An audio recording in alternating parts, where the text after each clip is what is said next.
Victor Wembanyama, out na sa buong season. Pero bago natin pag-usapan yan, dito muna tayo kay Luka Doncic, kung saan di siya nakapaglaro dahil na naman sa injury management. Bago pa ang laro, inanunsyo na ng Los Angeles Lakers na hindi makakalaro si Luka Doncic kontra sa Portland Trail Blazers na gaganapin ngayong Biyernes dahil sa patuloy na management sa kanyang calf injury. Sa kanilang laban kontra Charlotte Hornets kahapon lamang, naglaro si Doncic ng 33 minutes at nagtala ng 14 points, 11 rebounds at 8 assists.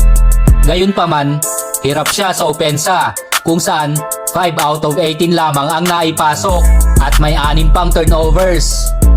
Matagal din siyang hindi nakapaglaro dahil sa calf injury. Mula pa nung Pasko at sa Dallas Mavericks pa naglalaro.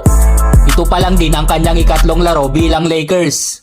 Bukod kay Doncic, hindi rin makakalaro si Jared Vanderbilt sa kanyang back-to-back game dahil sa patuloy na recovery mula sa foot surgery. Si LeBron James naman na hindi naglaro sa All-Star Game dahil sa pananakit ng kanyang kaliwang paa ay questionable din sa laban nila kontra sa Portland Trail Blazers. Ang susunod na dalawang laro ng Lakers ay magiging espesyal para kay Doncic. Sa darating na linggo, lalaban sila sa Denver Nuggets kung saan makakatapat niya ang matalik niyang kaibigan na si Nikola Jokic. At sa Miyerkules naman ay laban sa Dallas Mavericks, ang kanyang dating team. Ito ang unang pagkikita nila matapos ang blockbuster trade nila ni Anthony Davis. Sa kabilang banda naman tayo mga chong, inanunsyo ng San Antonio Spurs na hindi na makakalaro si Victor Wembanyama sa natitirang bahagi ng season matapos matuklasan na meron siyang isang uri ng blood clot sa kanyang kanang balikat.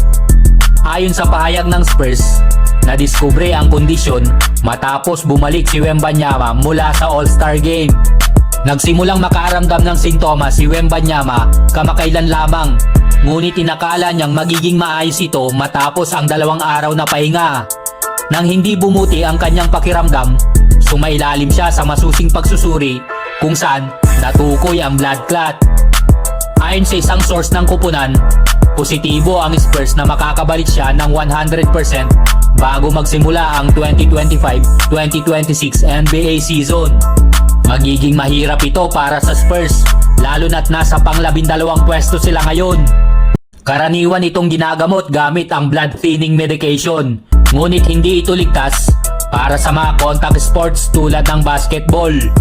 Si Wembanyama na kasalukuyang Rookie of the Year at unang beses naging All-Star ay may average na 24.3 points, 11 rebounds, 3.7 assists at nangunguna sa block sa buong liga na may 3.8 blocks. Dahil hindi siya nakapaglaro ng 65-game minimum requirement, hindi na siya magiging eligible para sa All-NBA, Defensive Player of the Year at iba pang major awards.